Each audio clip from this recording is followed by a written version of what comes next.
Can you hear me? Good. Now, strap yourself in and get ready for the next big pod. Your source for all the latest news from the world of boxing. From York Hall and the Echo Arena to Manderson Square Garden and the bright lights of Las Vegas, we bring you the best and worst the sweet science has to offer. We've assembled a panel of experts from across the British Isles, as well as a star-studded roster of celebrity guests. So sit back, open a large packet of crisps, and enjoy a tasty slice of boxing chat courtesy of the next big pod.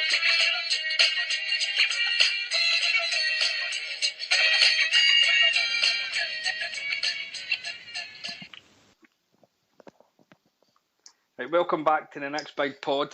We should have been doing one on Monday, but because Alex's Wayne's a wee arsehole, and the fact that another one of the fucking panellists was trying to wish death on the Liverpool Mafia, it all went tits up and we couldn't do one.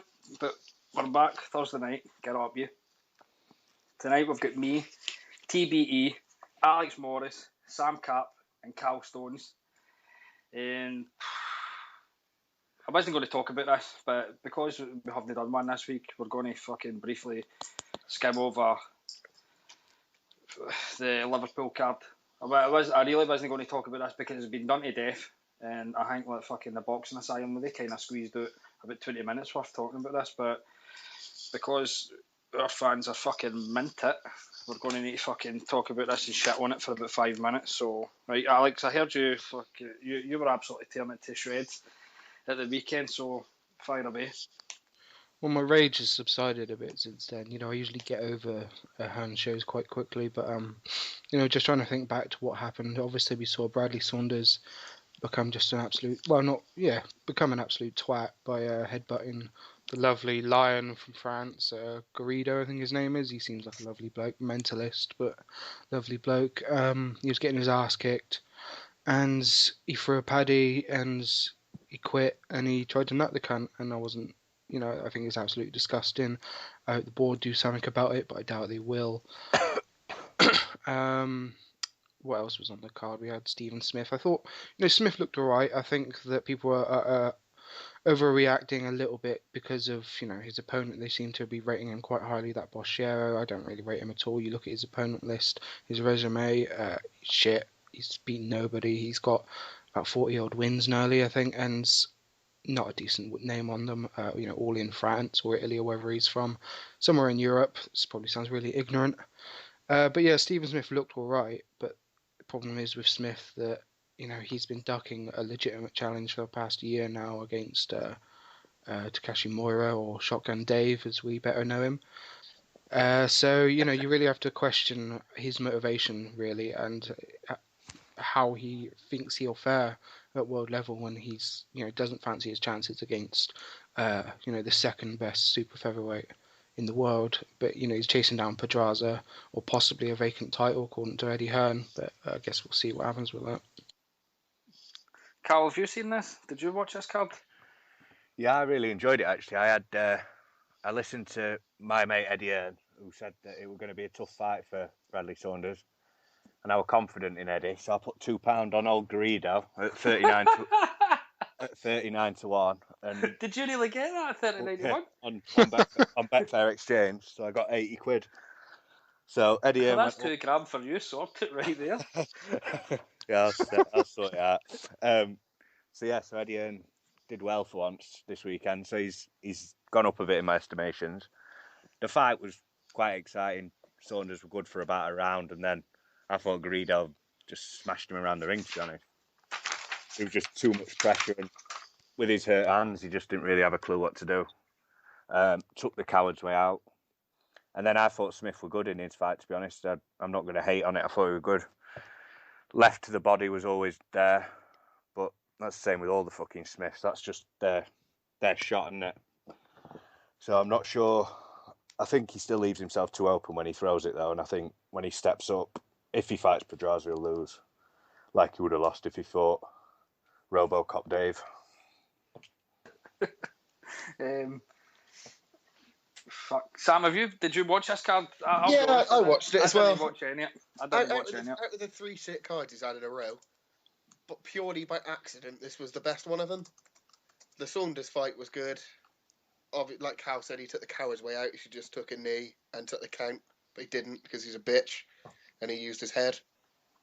He could have seriously hurt him then, and just pathetic, really. I don't know what he did that for. The Buckland and Dodd fight was good. I don't know what Buckland's doing up at lightweight. He just looks out of condition. I mean, Terry, one of our regular panelists on here, is also a big fella, and Buckland ain't far off him. Fuck's sake. Smith was decent, but I didn't think much of that Boschiero. I haven't ever seen him before. I went through he's lost to that Roman Jacob, is it? Is that his name? Lost to him at times. And he's not done nothing either. The way Hearn's been talking about it on IFL, it seems like they're going to be fighting for a vacant title because he's mentioned it too many times. Don't be surprised if it's a vacant title. Don't be surprised if he vacates. Obviously, they're just going to vacate because they don't want to face Stephen Smith because he's unstoppable. Absolutely. Unstoppable force. But Shotgun Dave ducked him for long enough. So. Well, of course. It was a good card, really. By accident, so you don't deserve no credit, but you can't shit on it. It was better than most of them he's put on this year, that's for sure. Thing what I said though, we don't give him credit when he puts on some alright fights and they turn out to be shit. So I think you kind of got to say, well, if it turns out alright, as boxing fans, that's what we want. We want good fights. So even if it's by accident, we can just say good card, but hopefully... You can say good fights, but you can't give Eddie credit. Yeah, it's no, I don't. And a pull out to make no, it a decent card. I don't give him credit. I'm not giving him credit. I'm just saying, say if he put on a really good fight and it ended up being shit, we'd all hate on it. So I'm just saying, it did turn out to be entertaining. So I'm going to give him a pass for this card because it was better than expected. See the problem I've got with this. So like, I've made my feelings clear. Like, cards like this shouldn't be on Sky Sports. Like, we're paying for this. Well, some is stream fucking absolutely everything, but but we pay for this. We should be expecting more, and regardless of whether it's like a final eliminator or not, it's not a fight that appealed to us, right? Granted, the fight's turned out well. I'm just kind of fucking drifting here because I'm just watching Luke Campbell smash Tommy Collett again, which is still funny. But I should be on Fight Pass. That's what it was all designed for. And I don't want to give a fucking rant again about Fight Pass because I could be here all night. But so I go on to Stephen Smith's opponent. He's absolutely pish, right? And they were hyping this up to something that it isn't. But what I don't understand here is Roman Jacob he's like ranked, I think it's like third. Yeah. In this rankings, right? And Smith is below him, and so is Boschiero. But the two of them are fighting for this final eliminator, and Jacob hasn't even got a fight. I don't understand this. We all know that fucking Hearn's got some sort of relationship with IBF, but even at this, how can a guy that's already lost to the person that's ranked higher get the fight with somebody for a final eliminator? That's fucking dodgy as shit. So if you pay the money for the sanctioning fees, you get higher up, innit? Maybe so, but wow, also pays the most.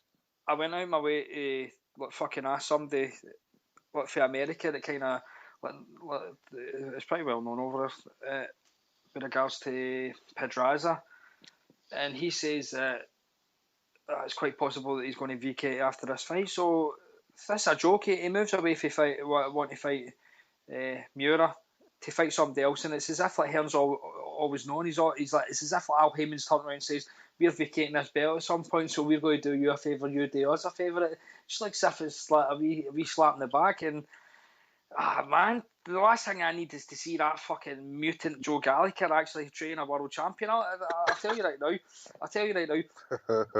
I've always liked Liam Smith for some reason, right? He absolutely fucking detests me and wants to stab me, right?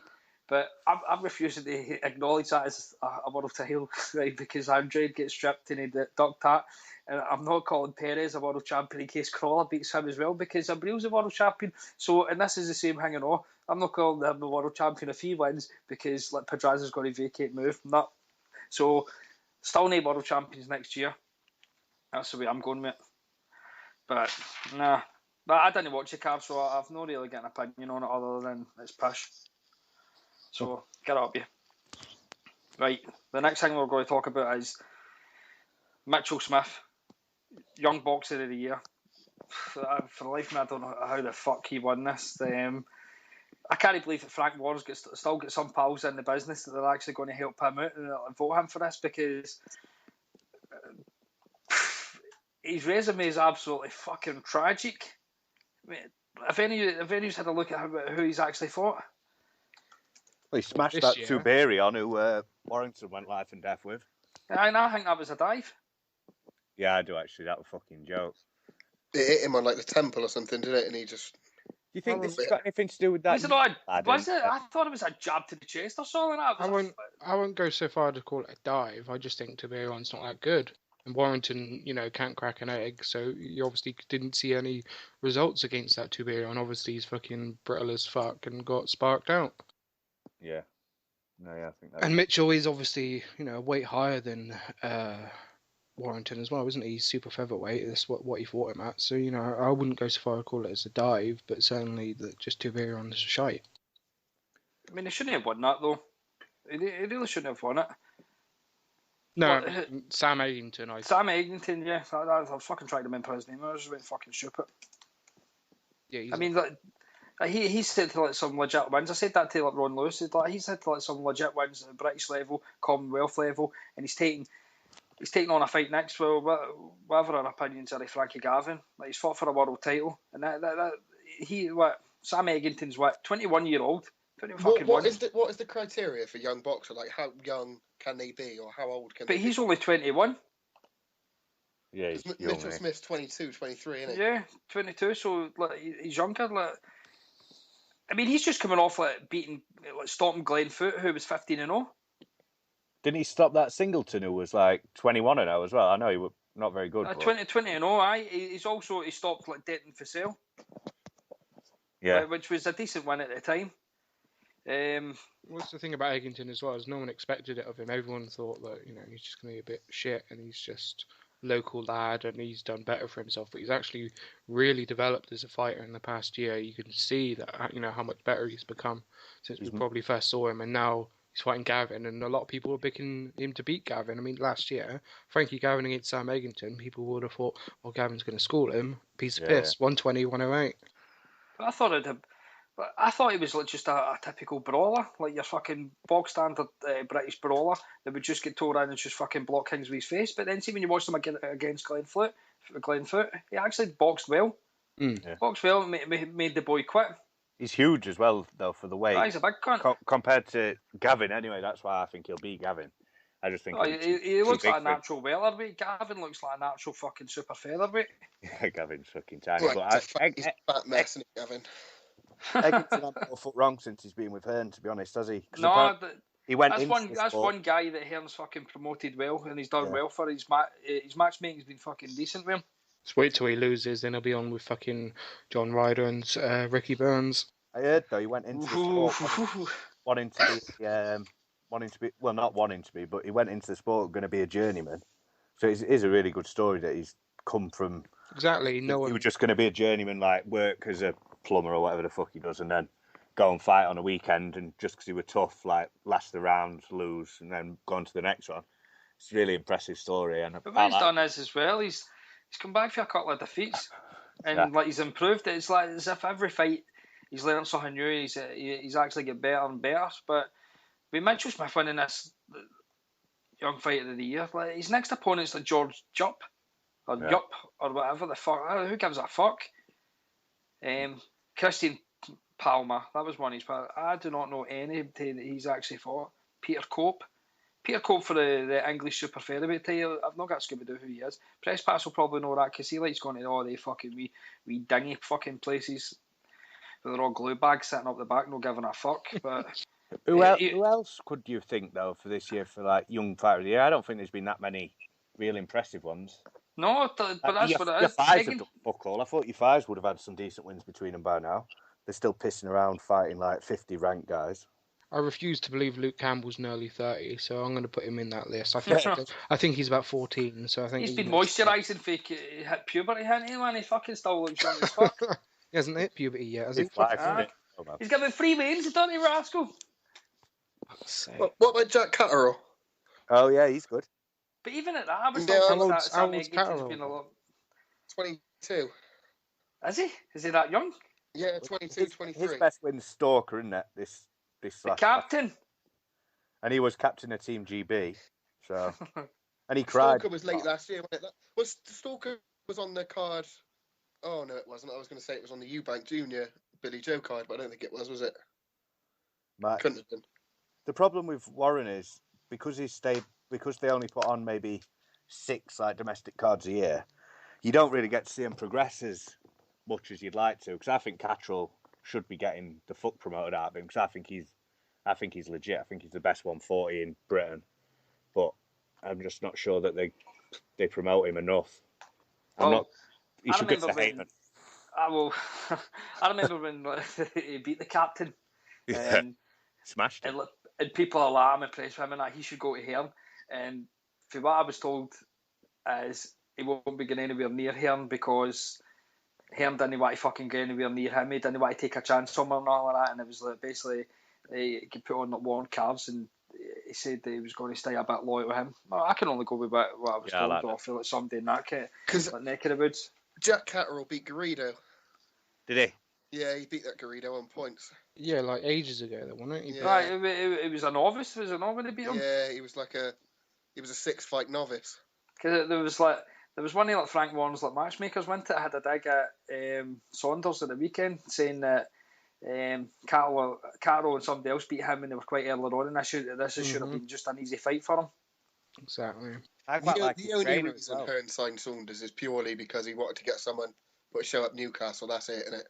Yeah. Maybe I didn't have that's just sinister Hearn into. That's what he wanted, but I didn't have a problem with him doing that because everybody seemed to. I was high on him. I thought he was actually like one of these fucking punch knockout artists where I was like, he's got potential to win a world title, and the way the 140 divisions opened up, there's not really a lot there, and we all thought that he looked decent, but he's went to Hearn and he's turned deads. Basically. Don't you think with the 140s in Britain now, they could be like a decent tournament there because they're all around a similar level? They're all British level, or there's a few. Well, we got Ashley Theophane. He's supposed to be fighting Adrian. He's a cunt. World level, old Ashley. Did they say that he was going to get Broner a fight if he won that world title next month? Yeah, he put something on Twitter. He's been promised it. Like a little PBC photo card of him versus Broner. Well, that's the power of TMT, brother. Join. we don't fuck about. He's the biggest bum sniff I've ever seen.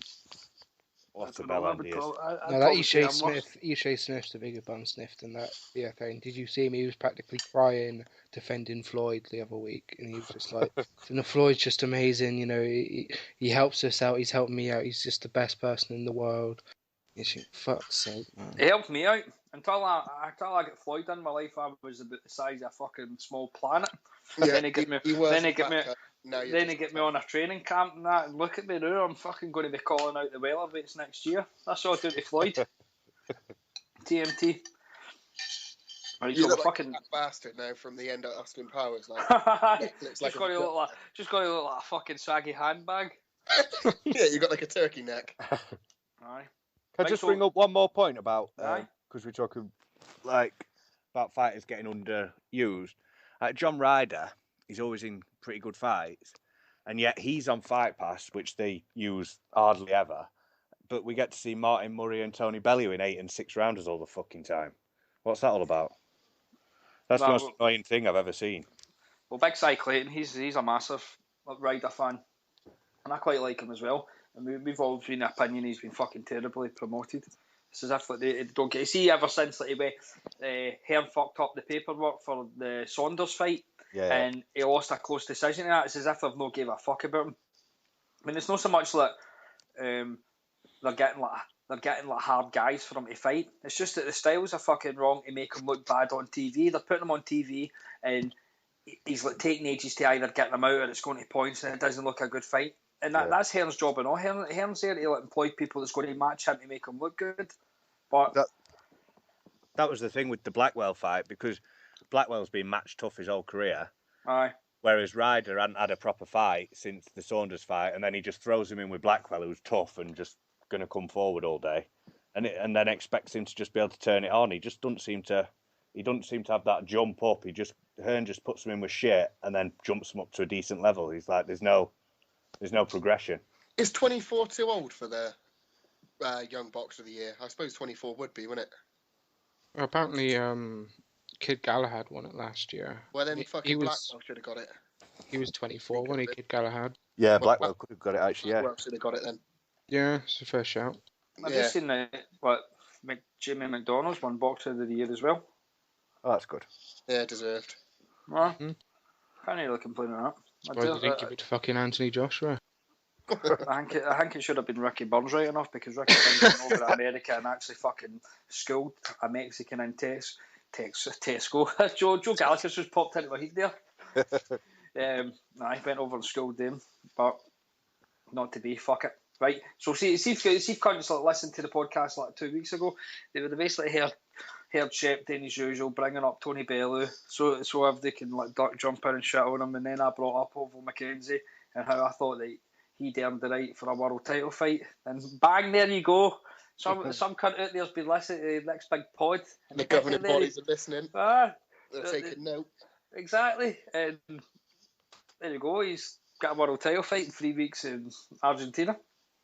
I'm so happy for him. I'm made up for him, because he couldn't sell out a fucking phone box, could he? So people like Oval don't usually get the chance to fight for a world title. I know he's got a good Argentina and is stacked against him, but if he wins, that'd be great. I'd be buzzing for him. And then Belly might have to go begging to go on one of Frank Warren's shows. That'd be nice. See, that's just the one thing I fear though, but I doubt like Warren would do that. I think like I was thinking about this earlier on. See if like McKenzie somehow won the world title and brought it back here, and Bellew became mandatory. I wouldn't be surprised if like Warren is like, Bellew will probably beat McKenzie. He would, in fact, 100% he would. That he would just say, you know what, fuck it, I'm cashing it Oval. I'm going to get him big money. I'm going to stick him in with Usyk or something like that. Yeah. Instead, because that would be an easy title for like, Bellew, man. It'd be fucking nightmare material. But I think like if that happened, Warren would definitely get him. Maybe like a unification. You don't think Ed would stick his hands in his pockets to actually get that title for Bellew then over in Liverpool? Because he seems to fucking love Bellew, and he might stick his hand in his pocket to get money for that. Who's that? Not anyway, would he? For like, you know, say he offers Frank money to give Oval over to Liverpool or something on a matchroom card. Oh, definitely not. Considering that Bellew's done nothing but fucking absolutely slaughter Warren for years. The minute he's left him, he's done nothing but slag him. Fair enough. And also, fucking Bellew said in an interview a few weeks back that it was like one of them snide comments, but you knew it were hurting him. He just said, "Oh, I've dropped down the fucking pecking order, Eddie Hearn's pecking order, lad." So they all obviously think that. I mean, Bellew obviously thinks that Eddie's not that bothered about him after that absolute stinker against Cleverly. So I don't think he'd pay money for fucking that fight, because it wouldn't sell, would it? Bellew against Oval. I mean, it would definitely sell out in Liverpool. Liverpool, yeah. See for all Bellew's talk, Bellew's like the biggest seller in Liverpool. Biggest seller.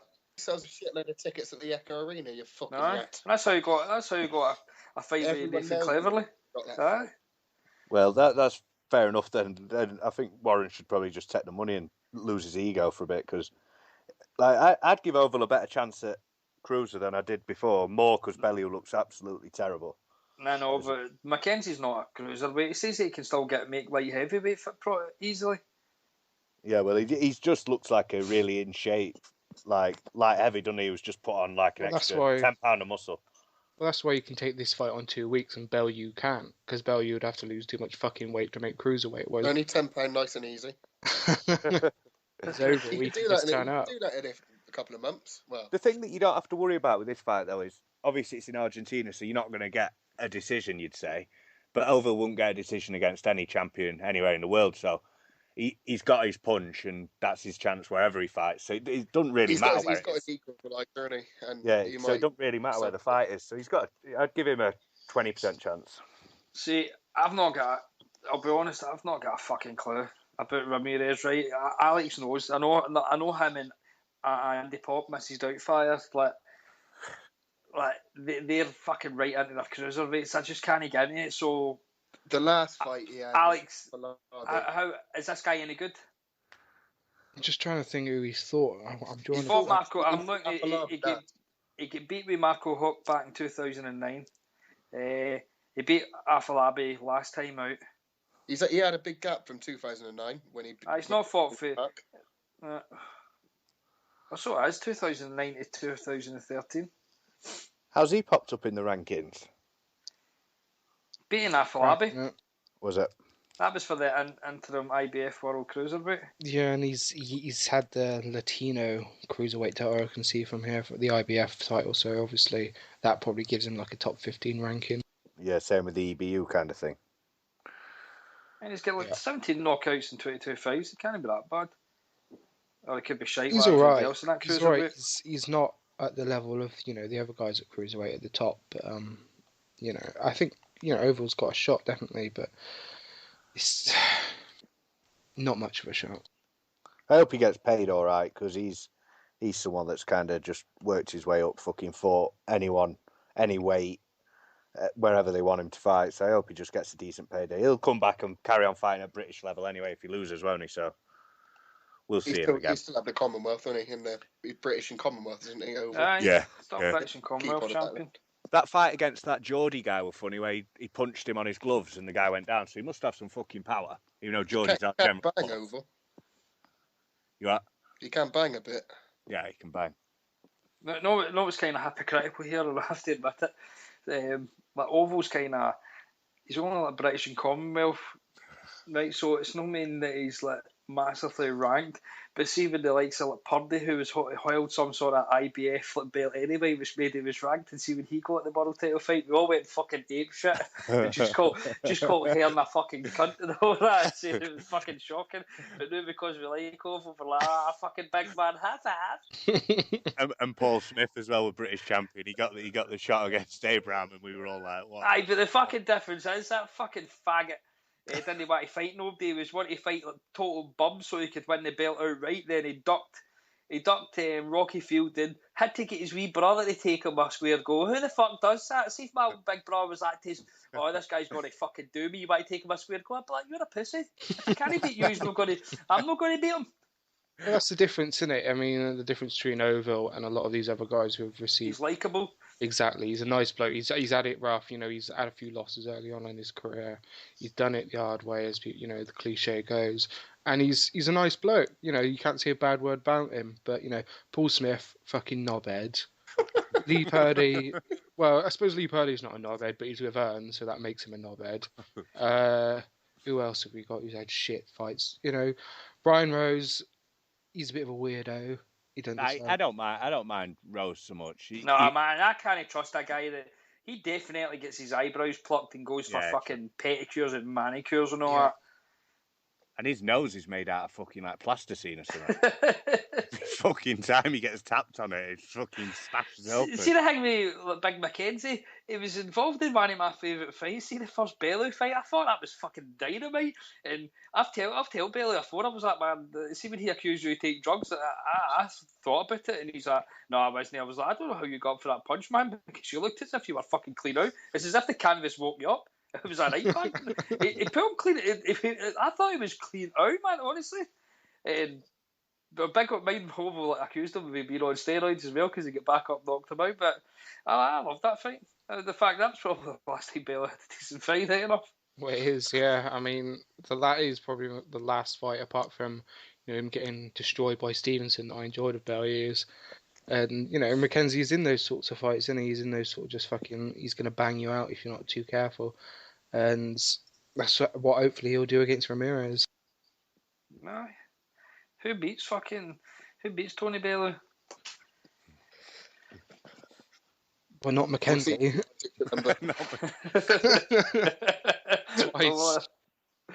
Either one, Mackenzie can beat or fucking win and never give Bellew a fucking third fight. I just couldn't cope. I really couldn't. Trilogy. The fans have been asking for it. Oh, fuck, man. Honestly, Bellew winning a world title be... If I would rather Bellew win a world title than any cut in Joe Gallagher's gym. I don't mind Dave Coldwell either, so it'd be alright for him. I don't mind. Scott Cardle's not that bad. He's in Gallagher's gym. Aye, but he's wanting to do me and also fuck him. He's not good enough to win a world title anyway. But I mean, No. he doesn't seem like as much of a fucking knobhead as the rest of them. Crawler's not a knobhead, really, either. Yeah, Collar's. Yeah, everyone wanted Collar to win the world title. Everyone wanted Ricky Burns to win a world title because they're nice blokes. Yeah. No, wrong. Well, you don't want Collar to win because of the Miracle Man bollocks slam. No, I don't. I just don't want. I want to be. Oh, Joe Gallagher, yeah. I would love it if like a week before he like went to. See if he fucked off and went to like. Oliver Harris. Paddy, no, basically I want Crawley to leave to go to Paddy Fitzpatrick for him to win a world title with Paddy.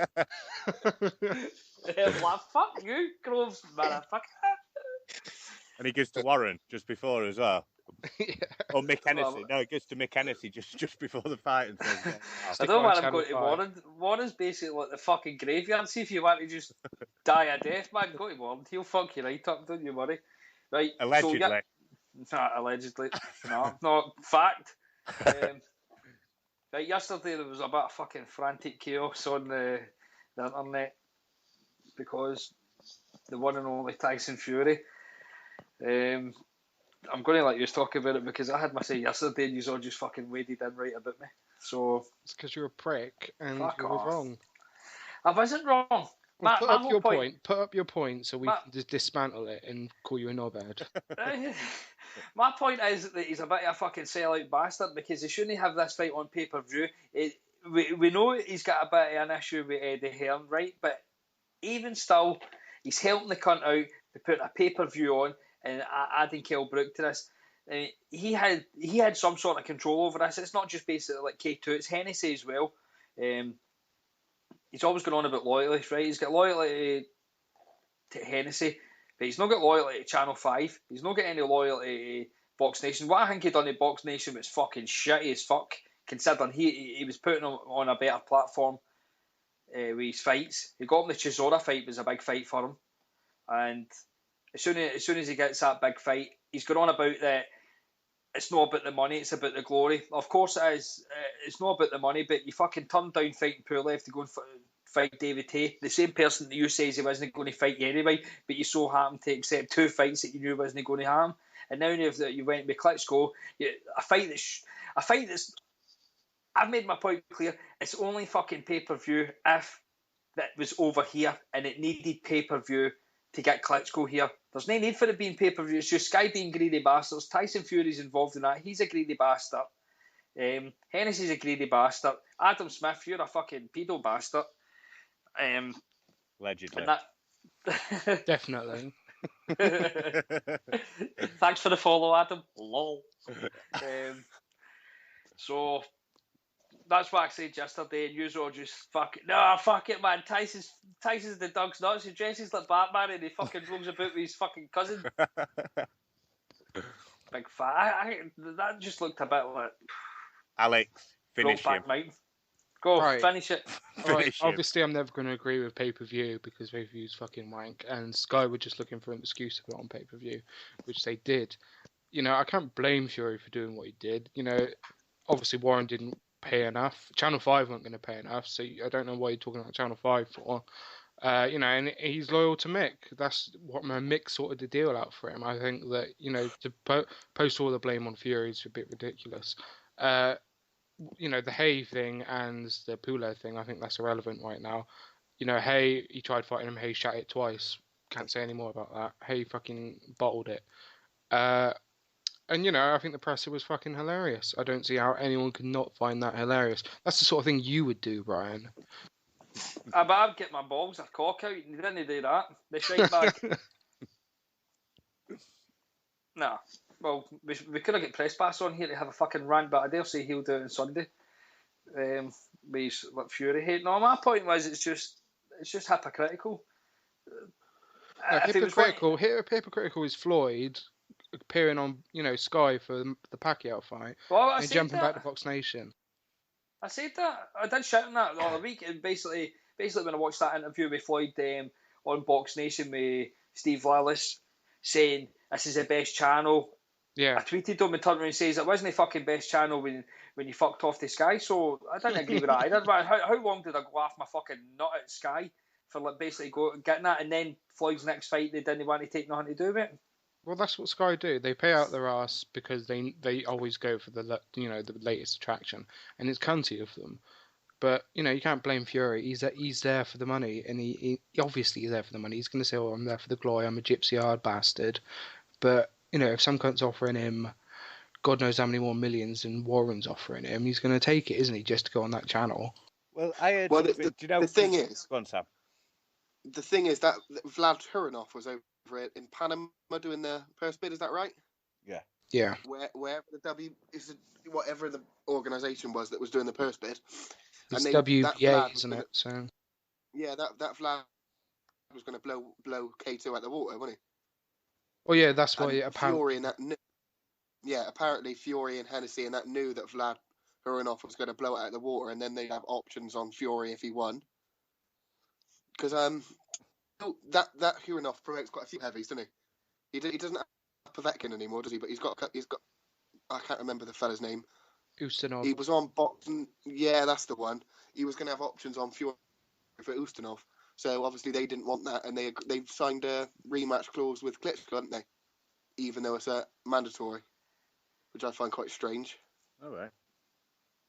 See what I heard. That's what I heard anyway. But bear in mind this came from Tom, so it's probably shit.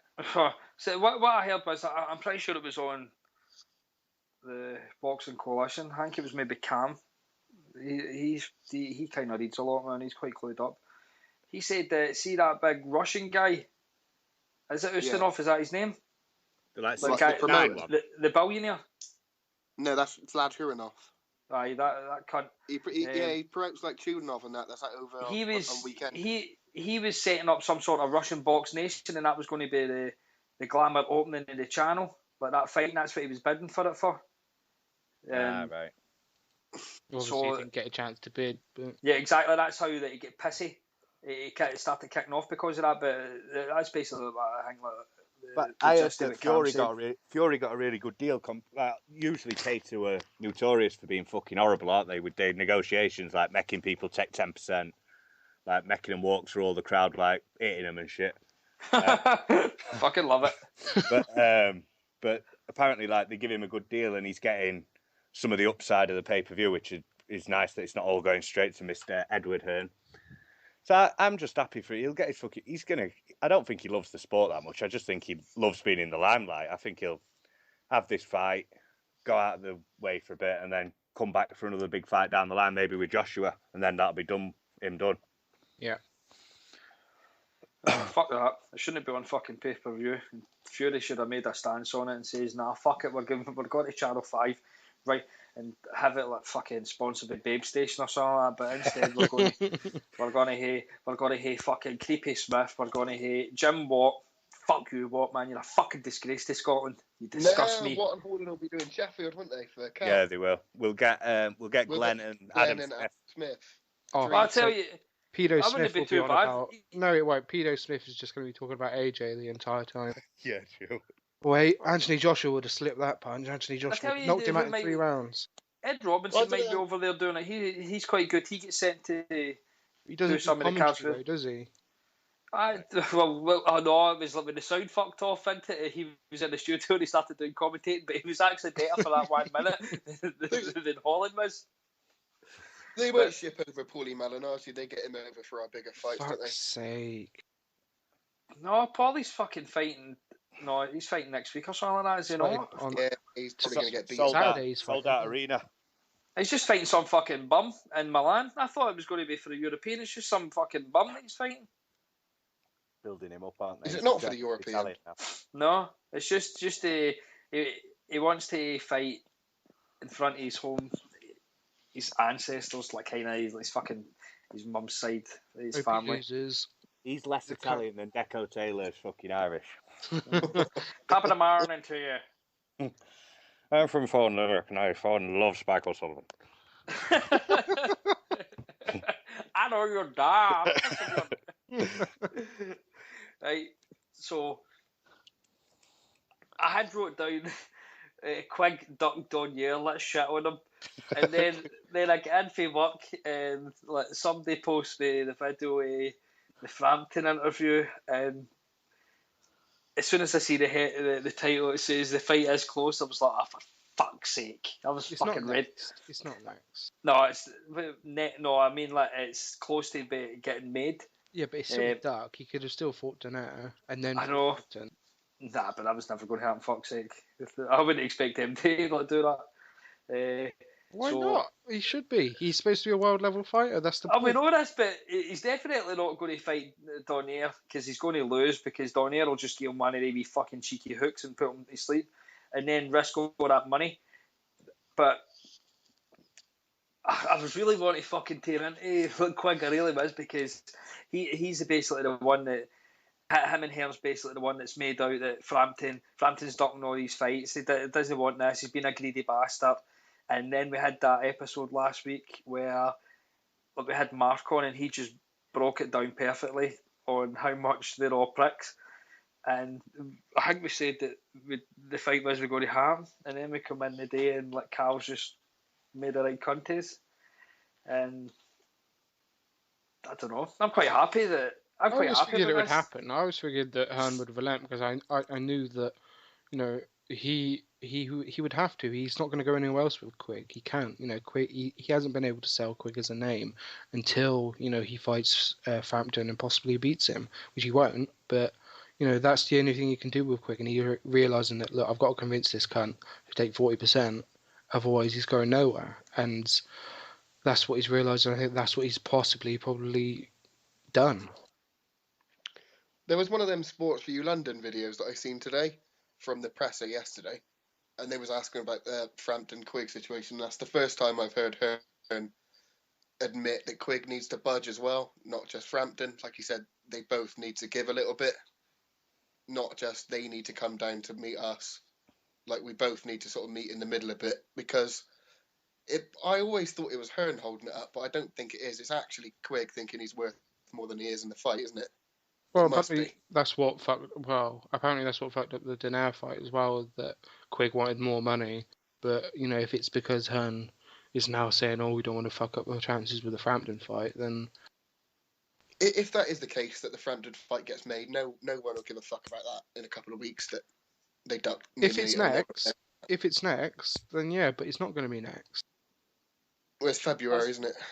If it gets made. Definitely not. What that basically means as well is Shingo Waite's going to have to get money take a step aside because they're definitely not going to take Shingo Waite. But my problem with that is it's basically putting the two of them on the shelf for another 3-4 months. So they fought the same night, but they're not going to be absolutely fresh.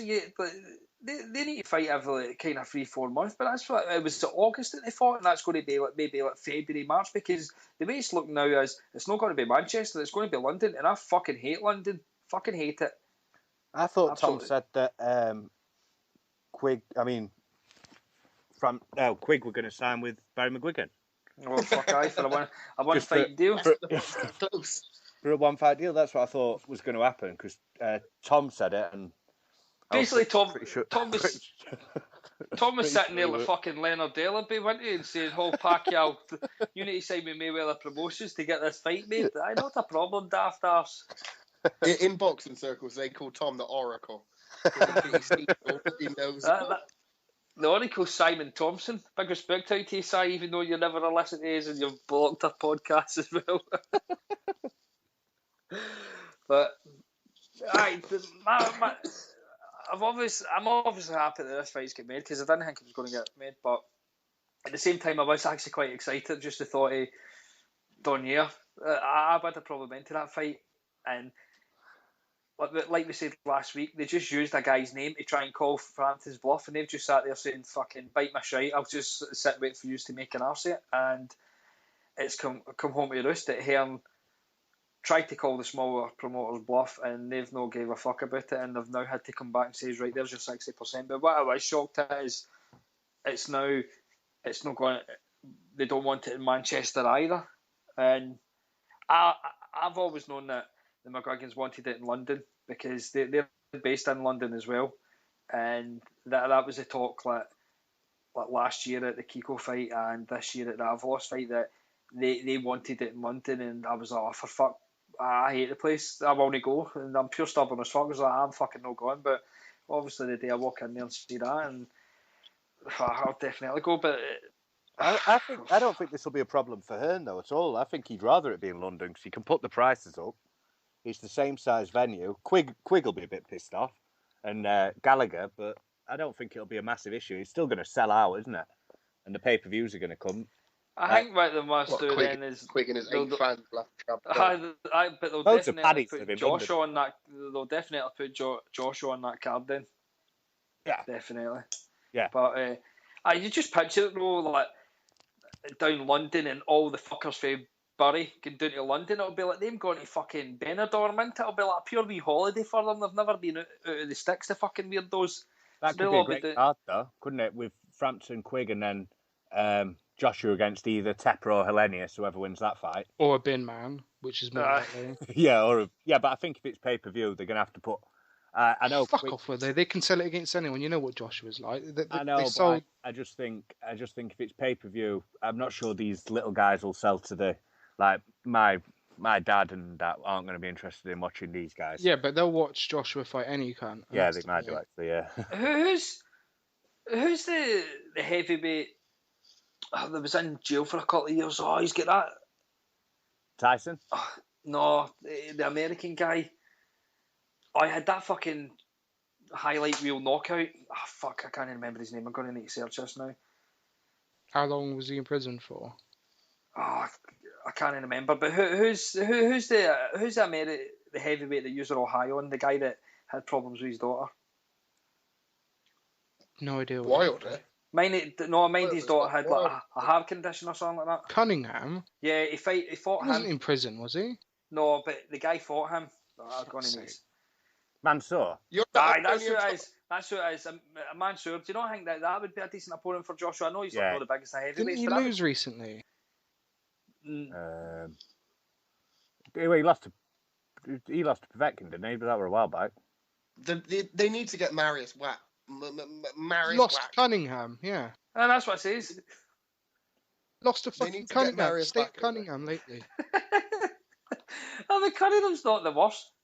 Amir Mansour can punch like a fucking mule. Amir Mansour. He's fighting that fucking Gerald Washington next, and he'll fucking destroy him. Gerald Washington will destroy him. Who's that Fred? Who's Fred Cassie fighting this weekend? Because he beat Chris Arreola, and now he's fighting again. Was he on the Wilder card? Is he? I think so. Fuck's sake. Fred Cassie's getting the work at the minute. I love these shit heavyweights. No, but with that interview today, kind of looked kind of promising that this fight's going to be made. Like when Quigg asked Cal with the percentages, that kind of that you always wanted like 60%. Does that kind of look sorted? And the way like Cal kind of brushed that aside and went on to like they don't want home advantage for like Quigg. I don't know whether maybe like they have budged for 60, maybe come down a wee bit, or maybe they're just that confident they're like, look, 60% it doesn't happen, I don't give a fuck, because they have got options. So like he mentioned Lee Selby, I wouldn't want that fight. I fucking really wouldn't, man. Lee Selby is a big cunt. Like Cal's really stocky, but Lee Selby's way too big for him. Lee Selby's good as well. Aye. I don't we see. Carry on. Sorry, we seen how Cal struggled a bit with a tall, rangy, super bantamweight, and Selby's like fucking tall featherweight. I think Selby could like grow into like fucking light welterweight if he wanted. Or maybe he will. No, he could do, but his fight's shit, innit? Have we talked about that at all? Montiel, fucking hell, he's just gone. That's a depressing fight, that. I know it's first one and all that showcasing shit, but... Yeah, he's going to get knocked the fuck out. But the problem with that was that name was always getting punted about as soon as he won the belt, so it's not like Al Haymond's to blame here. Hearn had that name circulating for the very beginning as well, so it must have been always on the radar that they were going to fight this guy. So I know Heyman will get a load of shit for it, but this time we can fuck on Eddie Hearn. Let's party. And what do you think? De Gale Booty then? Oh, that's fucking tragic, man. I know. I seen I've something seen on loads. I seen put something on Facebook saying that like if the Gale's not on his game, if Booty's fucking like back to the way he was, and that he could knock out the Gale. And I was like, look, mate, you need to really stay off that fucking speed at the weekend because you're as high as shit. I don't know why people think that De Gale's got a bad chin. No, he didn't. He doesn't show that he's got a bad chin in any of his fights, really. It's just, well, I think the Butte. I'm surprised how many people I've seen say that's a good fight. I mean, fuck me, have they not seen Butte? He hasn't looked good since Froch, and well, he didn't look good against Froch, did he? I mean, fucking hell, he got absolutely obliterated, and he hasn't made 168 since Froch. I mean, it's a fucking joke. That Jean Pascal fight was fucking horrific. It is PBC though, so they can fight for the title at 172. Oh, there you go. But fuck me, that Pascal fight was horrific. I mean, and Pascal beat him easily at 175, and De Gale's just going to blast him away. But Gunther saying this is a good fight for De Gale, it's nonsense. I had a fucking Tom moment watching that fight because I actually had Booty winning that fight. What, the Froch fight? No. The Pascal fight. Fuck's sake. I had that was basically one of the worst fights I've ever watched as well, but I thought Pascal was fucking dreadful in it. If you had Booty Pascal, what score did you have Gonzalez Pascal if you had Booty beating him? Gonzalez shutout? I had Gonzalez beating Pascal about 7-3. Yeah, was I that did. 10-rounder? Yeah, I had 7-3. But fuck's sake. Butte Pascal was a Canadian version of Cleverly Bellew too. Yeah. It was horrific. But that sold as well. That was a fucking problem, man. It was massive over there. Well, yeah. I mean, they were two of the biggest Canadian fighters, weren't they, at the time? I still think they're pretty big. Obviously, I think Stevenson's probably taken over. Maybe Lemieux is quite popular over there now, isn't he? So. But I don't think this De Gale fight makes much sense for Al Heyman, because surely he could give Butte another piece of piss fight and then feed him to Stevenson. That'd sell out fucking Bell Centre or wherever it is they fight. Mm. And that's a lot bigger fight. That'll be pay-per-view in Canada. Whereas De Gale against Butte is not going to be pay-per-view in Canada. Well, maybe Heyman's thick as fuck and he thinks Butte's going to win. Yeah, maybe. So what we're going to do is we're going to go into the fucking mega cards at the weekend. Kind of get these out of the way because this is just a big bucket of shite. We've got Deontay Wilder fighting Gerard Depardieu or something. I don't even know the guy's name. I'm not going to attempt it. That's Rocco's fucking answer. It said the ironic thing is like it's called the Legacy Arena. It's in there. This isn't no fucking legacy. This is absolutely stinking. And just as you were mentioning, I don't know if it was Carl or Sam. Fred Cassie's fighting Dominic Brazil. Oh, that one Tommy Coyle fought. Brazuela's back for another 10-rounder. They've got 1, 2, 3, 4, 5 heavyweight fights in this card at the weekend. I'm going to watch it then. I don't know fucking any cunt on this. I'm just looking at this Dominic Brazil or whatever his name is. He seems to be an Olympian because his picture. I know the name for somewhere. And he's got 15-0, 14 knockouts. Oh, so they wanted him to win them. Yeah, and some of the cunts he's beat, I mean, their records don't look too bad. You could mistake this for Anthony Joshua's record. Yeah. It's, and... 17-0. Yeah. He's not bad. He might be a decent fighter. What country is he for? USA, 6'7" cunt as well. USA got into the Olympic team. It's not bad. I think so. He's dressed up in, the amateur gear for them. I get dressed up in that stuff all the time, though. My AJ tracksuit. Well, this card's fucking bollocks. But the only good thing about this is maybe after this fight that we're going to get Lipovetsky turn around and say, right, purse pinch your dick. Yeah, hopefully. So we can have fucking fun and games with that. They'll shit it, wouldn't they? Oh, but epic. But epic will do. Basically, this will be the opponent we see if Heyman's serious about dropping the belts. Yeah, that's the first one. A PBC fight has to appear. Well, and it'll be the PBC heavyweight title, him against Areola, and they'll have a nice shiny belt for it after he's bottled it from Povetkin. See the thing, like if Povetkin wins, it needs to be the fucking belt to go around Areola. Fat bastard. See if Povetkin wins, if that Wilder doesn't bottle it, I think he'll be the type of cunt that'll turn around and say, right, I want the fucking Klitschko fight again, and it'll be on my terms. It'll not be a case of because whatever people think, that fight was fucking shocking. I think Klitschko should have been disqualified in that fight. Well, it was on Povetkin's terms. No, well, I've made a cut of that, Hunter, but the referee was shocking. I definitely think he could have been disqualified. I mean, that was the biggest issue. The referee. I mean, I think disqualified's harsh, but he should have just told him because obviously you can't just. I don't think he got a point deducted until about 11 for 12 round. That's it. He should have started early. He should have said, first couple of rounds, look, stop what you're doing, or you're getting out. That's it. Point taken in the third round maybe, and then Klitschko wouldn't have done it. See, I wouldn't have a problem with Wilder.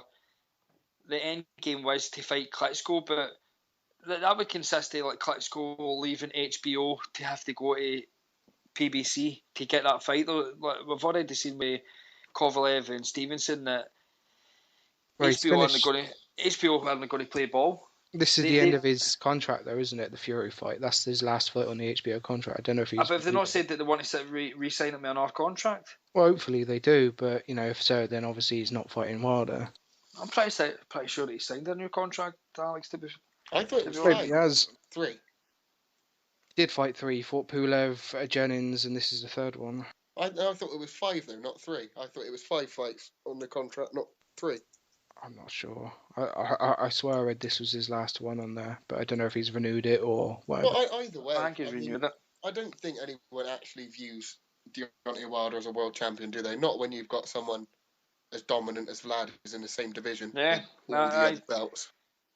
It's a bit like Bramer in the light heavies. Like no one really thinks Bramer's a world champion, do they? He carries around a belt, but he's not because you've got Stevenson and Kovalev, who's the world champions, and they both kill Bramer. So I don't see the point in Vlad fighting Wilder. Everyone knows he beats him, unless he does want to get all the belts. But well, that's the reason too as well, and it's always good to see another unification. I think. I mean, Wilder, for as shit as we might think he is, a lot of people still rate him as number 2 in the division. So it's it's what we want Vlad to do, really, isn't it? Beat up the next best opponent. Yeah, destroy all the young guns and just waste the division again. Yeah. HBO must say some amount of confidence in Klitschko because they've given him a new 5-fight deal. Have they? Fair enough. On top of this, so they don't see him losing anytime soon. And it's not that, it does big numbers. Like they're saying that Jennings fight, I don't think they'd had a heavyweight fight on for a while, and it done 1.6 million views, and that's like fucking, that's better than Cotto. Yeah, what would Pulev do though? I don't know. Maybe it was because it was a yank, and The thing with Pulev fight that would have been on their time at about 3. Well, that's right. Yeah, and that Jennings fight was in America, wasn't it? Yeah. No. Yeah. Still good numbers considering like Where everybody's was saying that that we don't want to see Klitschko again. Aye. I mean, it done about 16,000. Pretty sure it sold about 14, 15, 16,000 tickets as well. So for the people saying that we don't want to watch Klitschko again, no, the numbers don't lie. He could easily fight in America again as well. I mean, obviously he's got Golovkin in the stable. Stick him on the card, fucking sorted. I've never understood why they didn't do that. They will, I reckon. If HBO have signed him up again for more, they could stick him on the card, Golovkin, fucking Gonzalez, fucking right good card. I think for a while though, Yanks have been a bit racist towards the Eastern Europeans, Joe, with all that Cold War shit, a bit like suspicious of them. And I think now that they're pretty much dominating, it's like a beast in nearly every division from the East. Like they can't carry on ignoring them. They're gonna that's why they're putting money into Kovalev and Golovkin and now Klitschko again, because at the end of the day they're the best fighters. So you've got to fucking back them. Well, they're fucking taking over, aren't they? Right.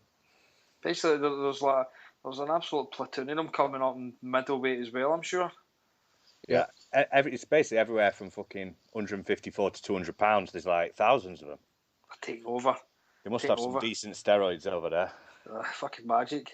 Or that tidy fucking Russian minge, you know. Well, what they reckon it is on Are we top going of. to talk about Frank Warren's card? I was going to go into that, but I was really enjoying myself thinking about minge. Well, what I But- apparently, a theory is why they're coming through so frequently and so well is because that sort of generation grew up, around war and around troubles and the end of the Soviets, and they all grew up poor and nasty, similar to a lot of the way, black, although like Tyson and that and the black heavyweights, they grew up poor and they had an hard life and they had to fight their way up. So that's what the Russians and the Ukrainians did apparently. So whoever's listening to this pod now, the moral of this story to become a boxer is to be a smelly bastard. Yeah, it's your sociology degree sorted there. See if you grow up in a nice family, leave them. Fuck off. Go and live in the streets and be a smelly cunt. Only one that's a bit of like alternative to that is that Chris Algieri, who's like proper middle class, and he can take a 8-punch. But he stayed in his fucking mom's basement. Yeah, I know, yeah. And it wasn't even tidy, it was fucking manky. But them avocados look nice though, didn't they? But that kind of fits in nicely. Get on to the London card. Frank Buglioni's meant to be absolutely loaded. It doesn't even need to be a boxer. See, if I was loaded, I wouldn't even fucking do anything. This cunt's He's a model, isn't he? Model's what? I think I'm pretty sure he's a model. I've seen him on. In your gay magazines. Fucking hell. You better not name your sister. Cat's out the bag. Let's talk about the undercard. Let's talk about this card, because I go pure body on fucking Eddie Hearn, man, but I'm trying to see some positives here so I can be biased and sound like a prick, but this is fucking stinking. There's not one positive on this card at all. You know how bad this card is? Bradley Skeet's on it. For fuck's sake. Derek Chisora is fighting Nasser Mento. Hasn't he already beat him? I'm not sure. He might have done in the past. Romeo Romeo. Fuck's sake. Ryan Walsh fighting Samir Munayen. I thought he was with her in that Munayen. No, he's... Isn't the Munayen who's already lost to... Yeah, he lost to Warrington, yeah. But he beat Selby. He's the only man to give Selby an L. TBA. Did he beat Selby? Did you beat Selby? Oh, he did on points. Well... This card's abysmal. This is one of the regular world titles, isn't it? This Frank Buglioni shot. Speak to Rocco. He thinks it's a unification. he thinks Buglioni's going for the unification, and then he might give DeGale a shot. Or if he's left. I think Frank had some sort of grand plan, didn't he? That if Groves won the WBC, Buglioni would win this. There'd be some sort of unification. Oh, fuck's sake. Even Warren doesn't think Buglioni's going to win this. Fucking hell. No. This is just but they was building it up. They was building it up on adverts. I'm surprised how much they have built it up, actually. They've been talking about it absolutely non-stop. I mean, yeah, that's their job, and fair enough they're doing it, but fuck me. They're going over the top with this, thinking that, Buglioni's going to fucking pull the upset. I mean, maybe it's just because Buglioni's got this apparent big fan base around London that they're, trying to appease to those mongs, but fuck me. He's going to get smashed. Buglioni doesn't give a fuck though. He's like saying, look, if I get my cunt kicked in the night, I'm still going to get the Bobby Blue right off me after some wee birthday Essex. He doesn't give a fuck. I mean, fair play to him. I mean, the only time I've seen that Chudinov really was against Stern, and he looks decent. See, for a guy that's not really had a lot of fights, he does look decent, I think. You seen what the WBA have ordered of him? Oh, that's fucking shocking.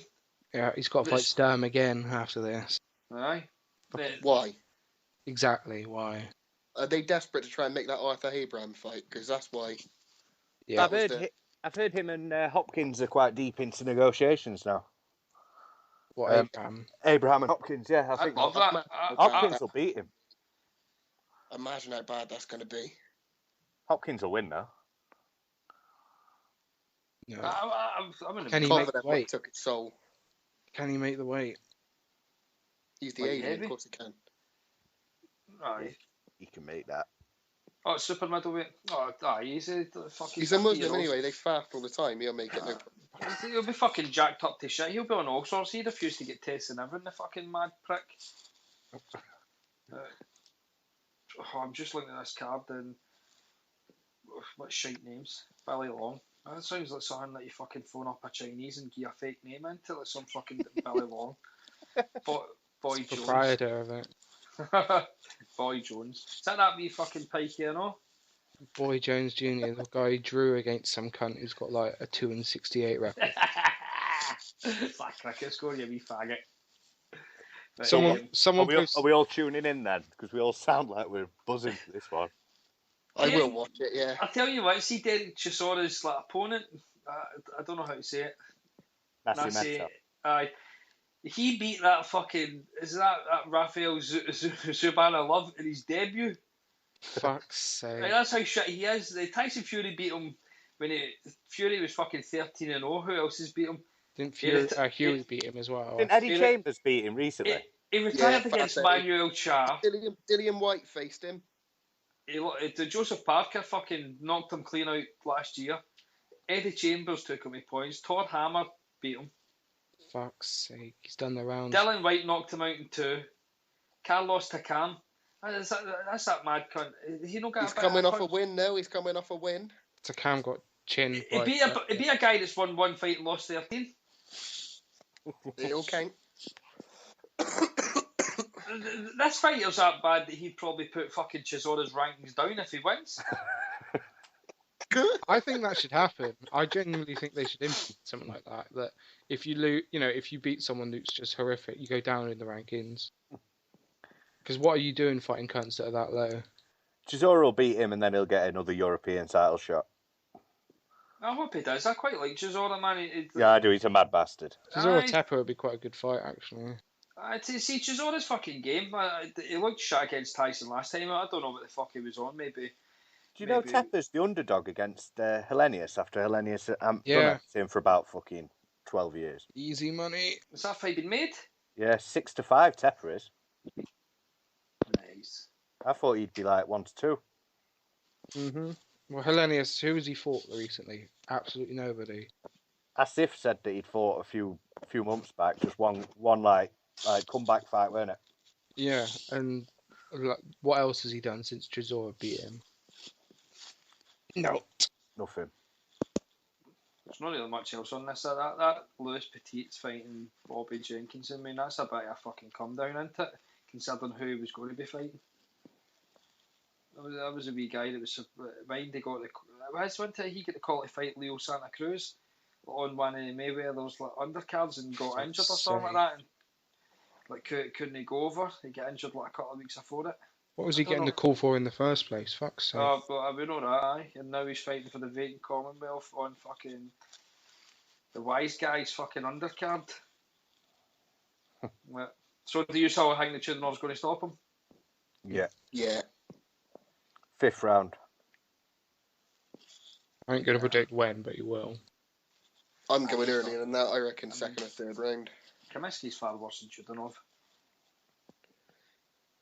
I don't know how he's managed to get him a title shot off the back of his recent performances. Like, Kaminsky smashed him, then he fought a few bums, drew with Markham, yeah. And then beat... What was his name? I can't remember. Oh, he's coming off of the draw, isn't he? No, he's won since then. Was he? Yeah, he fought a few months back. I can't remember who it was, but he won. It was a KO or TKO or something. It was, what do you call him? Buglioni. Oh yeah, did not join that. Oh, I was like, he fucking fought a bum on. Like he fought in the card they was supposed to fight Chudnov, went it? Just that's the one. Oh yeah, Fernando Castaneda. Castaneda was £7 over the super middleweight limit at the weigh-in. Something like that, but yeah, he fought a bum. I just don't understand how he's managed to get this. Like, if Frank can manage to get title shots like this for his guys and pay a champion to come over, then I don't understand why Eddie can't. I mean, Chudnov's going to cost him. Because it's a regular belt, and they've got no rules for the regular belt. It was just like Rocco, when you're listening to this, it's not a world title fight, just in case you start fucking screenshotting pictures and saying, they can fucking say it's a world title fight. Aye, so does you fucking faggot, but it's no. Right. I've just seen I've just seen here, see that Romeo, he's fighting at like I fucking hate that super lightweight. I thought he was like, was he not like a super bantamweight or something like that about a year ago? Yeah, he moved up. He Didn't jumped up to after eating some roadkill in the woods with his dad. Is he still got that fucking ponytail to be slag? He's from Bristol like me, and it makes me embarrassed to live here. He It's must be a joke bad city, but the state of him. Sure, it was roadkill. It wasn't one of his siblings. Oh, probably. State of that family. Fuck me. Are they Japanese? Did his dad just drop him off in the woods for like a couple of weeks and go and train in the woods, just catch a dinner and live in a tent and that? Yeah, I saw those pictures. Wasn't he like carrying logs about and shit? Are they gypsies as well, aye? It looked jippo. Didn't Spencer Fearon used to train that Romeo Romeo? No, he trained Hamilton, didn't he? Darren Hamilton. No, he did, didn't he? Fucking hell, yeah. he did, yeah. And then he Spencer left. Fearon said the sun shines out his ass, like, and he's shit hot. He's going to be this. He's going to be that. Yeah, and then I think he just left because he was a complete knobhead or something. Fuck's sake. We're fucking burnt enough time in this shite. These cars are fucking garbage, right? The only thing missing off this is Prince Patel, greatness himself. Isn't he on some other card? He's fucking dynamite, him. Bit of respect, boys. Bit of respect. But we're going to go back to like fucking Alex's favourite fighter, basically the Asylum's favourite fighter, the Packed Cards. We're going to, like, it's been said that he's going to come back next April, and he's got 5 options. Basically, Brook, Khan, Crawford, Matisse, and fucking some cunt else. I can't. Some cunt else. Oh, Manuel Marquez. We obviously know it's not going to be Marquez because he's not giving a fuck. Bob already ruled that one out. I think he said it's not. Aye, yeah. But as much as I'm not a Khan fan, I hope he does come back. He's obviously quite entertaining to fight, and I'm not one of these people that we want Floyd and we want Manny to retire. I don't, because the two of them are fucking massive names, and when the two of them fight, it's like big events, and I'm down with that shit. So I'm looking forward to him coming back. So out of the 5 options, well, we're not even going to include Marquez. Who do you think that would be the best fight for him? I think he gets beat by all of them. Really? Matisse probably not, but Postel's going to beat Matisse, so.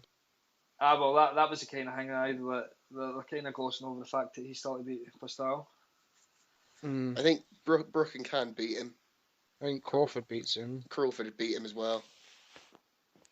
Depends how he looks. I mean, he should just jack it in. I don't know. He doesn't need to fight on. I don't know about Khan.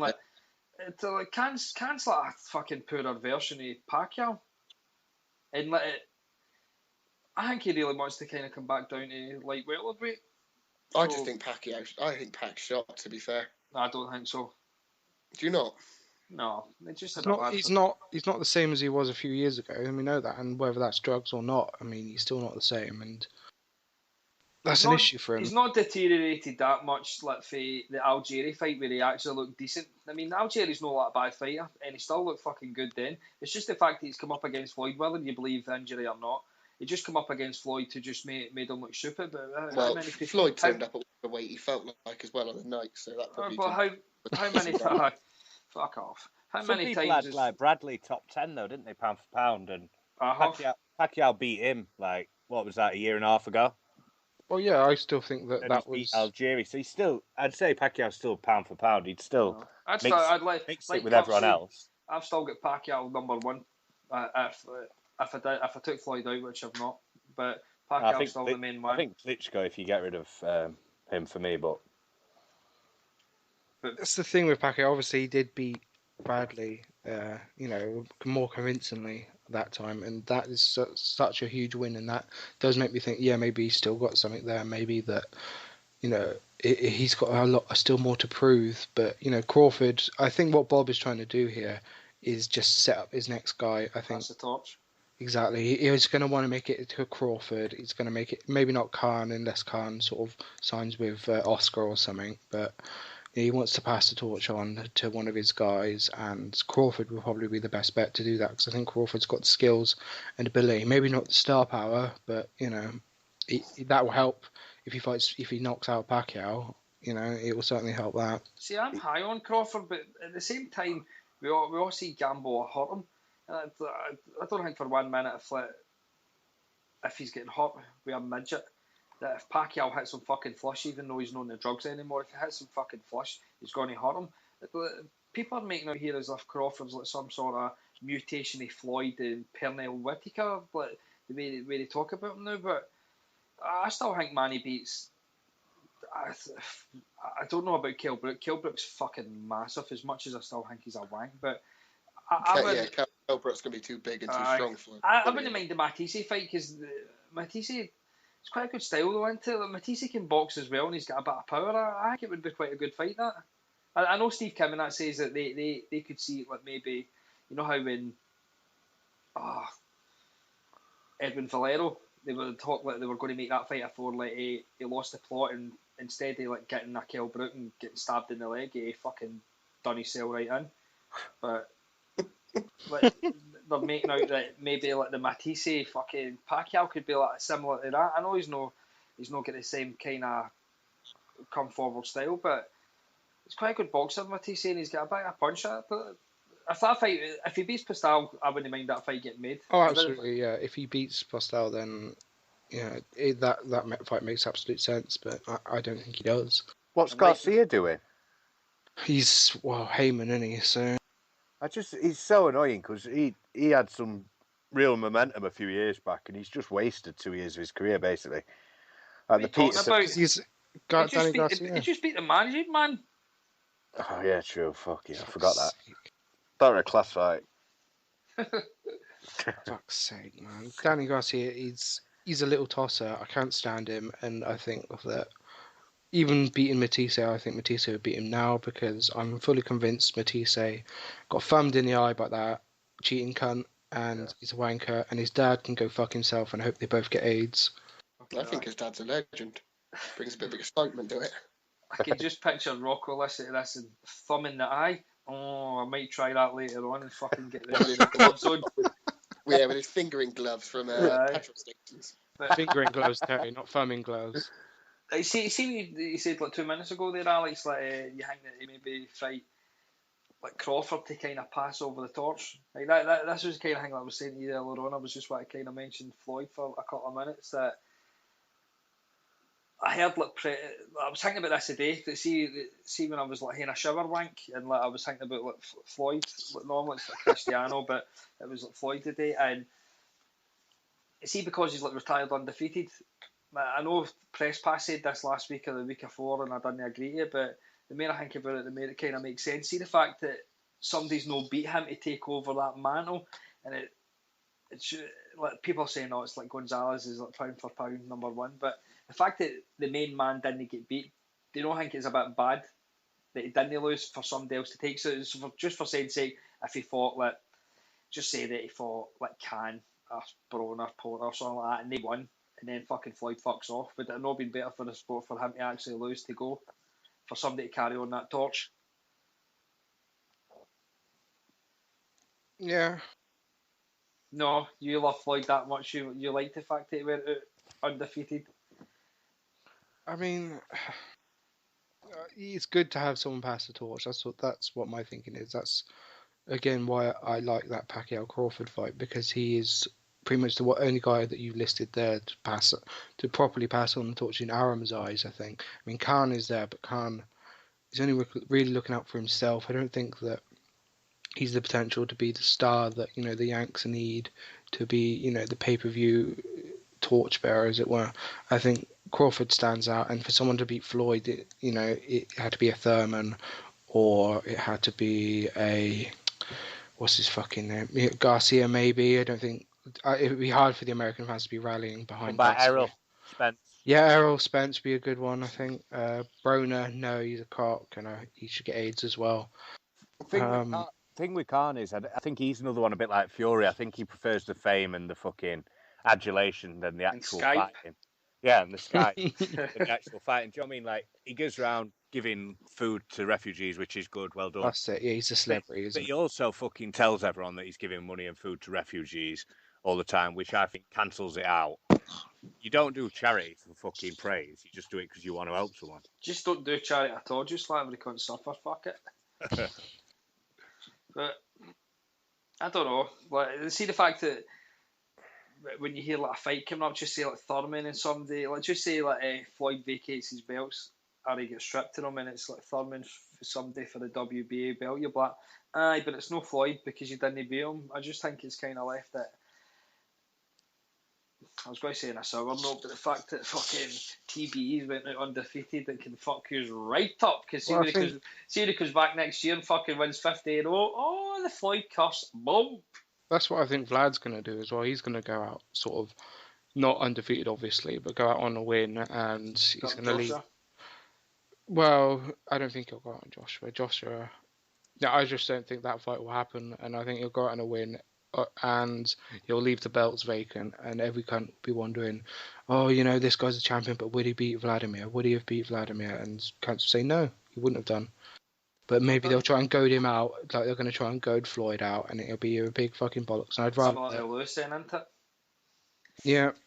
It takes a couple of title swaps then, doesn't it, until people forget about who vacated it. You're never going to forget Floyd, though. That's a sad thing. It's fucking. You will, and it'll be lovely when you do. I might shout my mom up here so I can just fucking cuddle into her and cry myself to sleep here just thinking about it. Fuck's sake.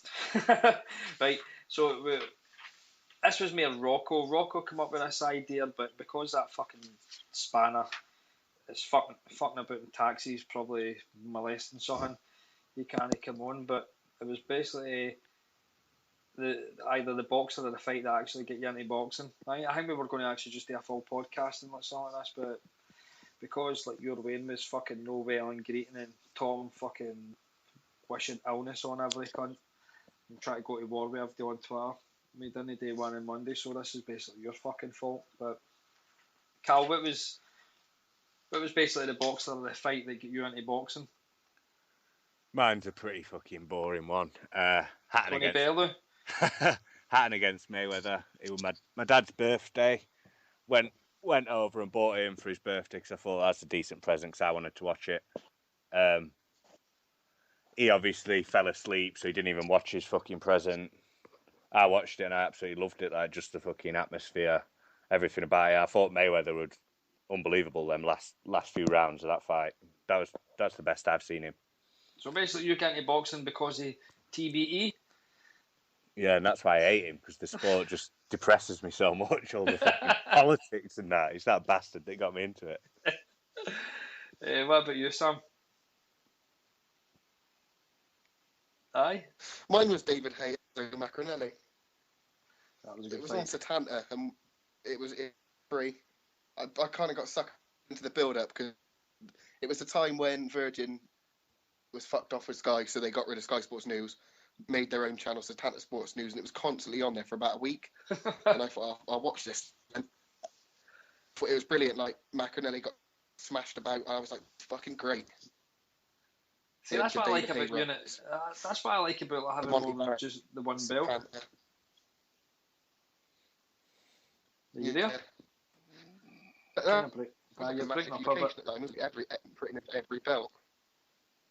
I wanted Macronelli to win because I thought he had a top, but he got smashed. And it was just kind of that the atmosphere got me into it. I remember the whole thing with David Hay and Adam Booth and that wearing the red shirts, and apparently that means they're going to go for a knockout or some bollocks like that. But they chat little shit, the pair of them two, don't they? But that was the fight that got me into it properly. I watched bits before, like I watched Hatton and Costa Zoo, but it was never got me hooked. But after that fight, that was it then. Just a big boxing fun. David Hay was devastated as a cruiserweight. Yeah. Alex, you're going to turn around and mention some fucking Thai cunt that nobody's ever heard they'll be able to pronounce, aren't you? And it's just going to be you're going to mention Shotgun Dave. One of these obscure fights that you're going to get the odd person that pipes up after this podcast saying, oh, that was fucking dynamite, and it's basically two guys about the size of a foreskin. Randy Turpin against Joe Louis in 1914. When the war was on, they didn't even fucking dare go. Little pups. So yeah, the fight that got me into boxing was Ting Tong Makading against no, it was I'm just a boring cunt. It was pretty much Hatton, Floyd, and Calzaghe, Lacey. I mean, the first fight that I can really remember watching as a youngster was Tyson Lewis. I stayed up for that quite late, and I thought it was actually a bit shit because I thought that Tyson just looked absolutely horrific, and obviously Lewis beat the piss out of him, and it was a good knockout. But didn't really watch it for that much after that. And then I watched again around Hatton, Hatton Zoo. That was a good fight, obviously. Enjoyed that. Watched a few more Hatton fights. Started getting into it a bit more around that time. And then, Hatton Mayweather, Lacey Calzaghe, that sort of time, it was just fucking dynamite. And then watched it loads ever since, right? And now I hate Hatton because he's a fucking knobhead. So that's the way it goes. Oh, listen to that. The person that basically gets into boxing is Floyd Money Mayweather. What about you, Brian? I'm just kind of looking this up because I had like 2 fights into my head that I thought that get me into boxing, but I'm kind of looking back now, and basically I thought it was maybe like Tyson Bruno the first fight, but Who are you, KO Kings? no, I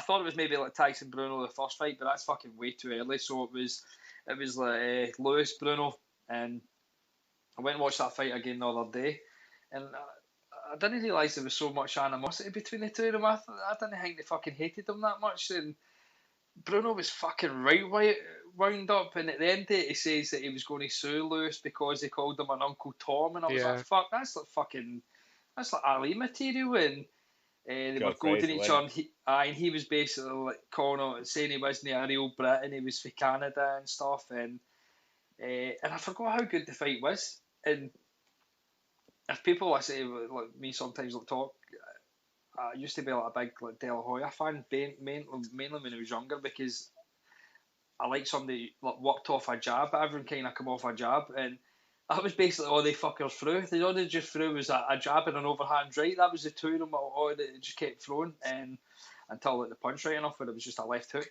But Lewis was struggling in that fight big time, and Bruno was fucking coming on. But it was a great fight. I thought it'd have been with a bigger crowd as well, but in like fucking Cardiff, I don't know where they get this from, but that was a fight that got me into. It was a good fight, that. And I might give that a watch because I'm pretty much a bit like Rocco for this. I think if I weren't born or old enough to watch it, it's not much point. But I've been watching a few back recently, and I do quite enjoy the old fights. No, I've watched it, and it was because it's like the early 90s, and you see they're interviewing people before it, like fans, and they're dressed in pure fucking Chantilly clays, and I'm pretty sure there's like Naf and Benzini and all that, and some fucking garbage, and they've got the the early 90s music on it, and it's fucking naff, and it was raining during the weigh-in, so they had like this big tent over them covering them, and look, like. See, because I can only really remember a lot of the time, like Lewis near the end, where he'd put on about fucking 1.5 stone, 2 stone, but he's quite a slim, like heavyweight. I didn't realise how kind of slim he was, and I thought he was taller than all. He was like 6'3". I always thought like see Lewis against Klitschko, it would like or Lewis. I used to always think like the likes of Ali, like Lewis would kind of beat these guys because they were too big, but they weren't fucking really. See when Lewis was just kind of coming on, but he wasn't the biggest of heavyweights. I know like he was like maybe bigger than the ones like maybe 15 years before it, but it wasn't until near enough the end of his reign that he put on a lot of weight. But no, that was a good fight. You should watch that.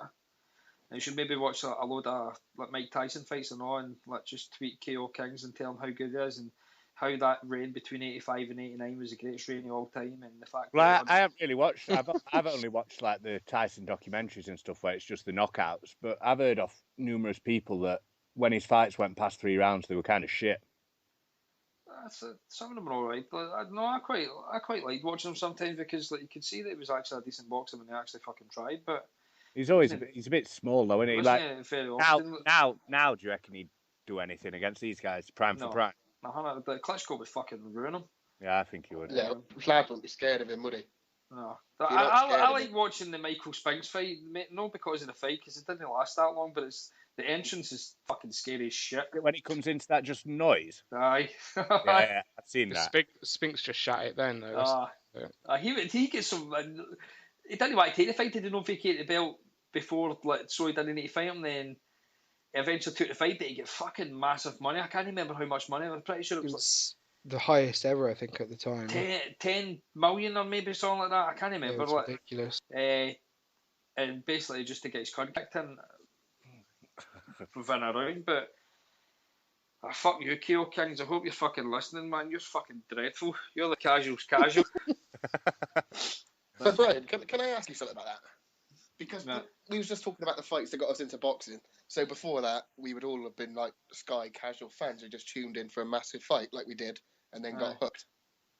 So why do you not like the casuals getting involved? What have you got against them? It's not that I've got anything against them. Everybody's a casual at one point. It's like I can't remember me and my mates being pure spazzing out and like watching a fight, like just for saying sake, watching like Nash fight and turn around and saying that he would have killed Muhammad Ali in a square go, and watching Nigel Benn and saying that Hagler win the last fucking a minute with him. That's these fucking faggots, man. Social media is great, but at the same time it's fucking hell and awe because see when Joshua fights, it's just you're just wanting some cunt to nuke Britain, and yeah, I would take getting fucking blew up as long as I was taking all them with me. I really would. It's fucking monk, Ask Tom because he's actually got the nuclear codes. But in his new mobile phone, he go for work. But no, the code's underneath the counter in T-Mobile. Aye, so it is. Aye, fucking. There's better not say that in case Paul Smith's hearing this and gets his fucking math out of him. You hear this, Paul Smith? You big fucking tub of shit.